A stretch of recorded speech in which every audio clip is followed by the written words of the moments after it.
Bienvenido al canal de Narraciones Budismo. Maestros contemporáneos.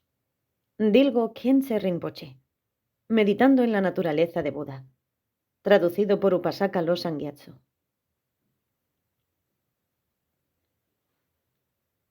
¿Es correcta mi meditación? ¿Cuándo seguiré progresando sin cesar?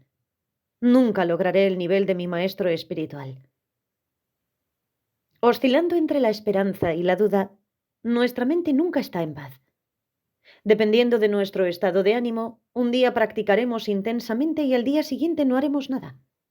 Nosotros nos sentimos apegados a las experiencias agradables que emergen del estado de calma mental y deseamos abandonar la meditación cuando fracasamos a la hora de aminorar el flujo de pensamientos. Eso no es una forma correcta de practicar. Cualquiera que sea nuestro estado de ánimo, tenemos que dedicarnos firmemente a llevar una práctica regular día tras día, observando el movimiento de nuestros pensamientos y seguirlos hasta su origen. No deberíamos de esperar inmediatamente ser capaces de mantener nuestra concentración día y noche. Cuando comenzamos a meditar en la naturaleza de la mente, es preferible hacer sesiones cortas de meditación durante varias veces al día. Con perseverancia, realizaremos progresivamente la naturaleza de nuestra mente y esa realización llegará a ir haciéndose más estable. En este nivel, los pensamientos habrán perdido su poder para perturbarnos y dominarnos. La vacuidad, la naturaleza última del Dharmakaya, el cuerpo de la realidad absoluta, no es una simple nada. Posee inherentemente la cualidad de conocer todos los fenómenos. Esta cualidad es la luminosidad o aspecto cognitivo del Dharmakaya, cuya expresión es espontánea. El Dharmakaya no es un producto que surge de causas y condiciones. Es la auténtica naturaleza de la mente. El reconocer esta naturaleza primordial se parece a la salida del sol de la sabiduría en la noche de la ignorancia. La oscuridad es disipada instantáneamente. La claridad del Dharmakaya no crece y decrece como hace la luna, es como la luz inmutable que brilla en el centro del sol. Aunque las nubes se acumulen, la naturaleza del cielo no se corrompe. Y cuando las nubes se dispersan, no es mejorado. El cielo no es por ello más o menos extenso, no cambia. Lo mismo sucede con la naturaleza de la mente. No se deteriora con la llegada de los pensamientos, ni mejora cuando éstos desaparecen. La naturaleza de la mente es la vacuidad. Su expresión es la claridad. Estos dos aspectos son esencialmente simples imágenes de uno, designadas para indicar los diversos aspectos de la mente. Sería inútil atarnos a la noción de vacuidad o a la de claridad, como si éstas fueran entidades independientes. La naturaleza última de la mente está más allá de todos los conceptos, de toda definición y de toda división. Si pudiera andar sobre las nubes, dice un niño. Pero si buscara las nubes, encontraría que no hay un lugar en el que posar sus pies. Similarmente, si uno no examina los pensamientos, estos presentan una apariencia sólida, pero si uno los examina no hay nada allí. Eso es lo que es llamado el ser, al mismo tiempo vacuidad y apariencia.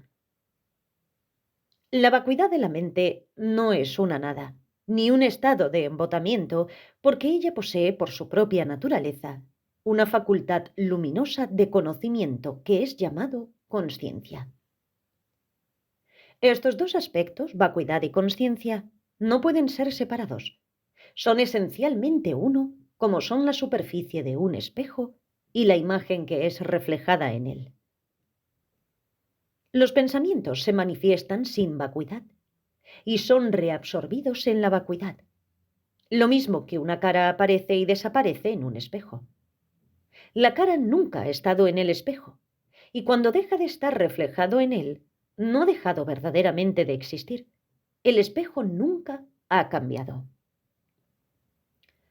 Por lo tanto, antes de entrar en el camino espiritual, permanecemos en lo que es llamado el impuro estado del samsara, el cual es aparentemente gobernado por la ignorancia. Cuando nos comprometemos con ese camino, Cruzamos por un estado en el que la ignorancia y la sabiduría están mezcladas. Al final del camino, en el momento de la iluminación, solo existe la sabiduría pura.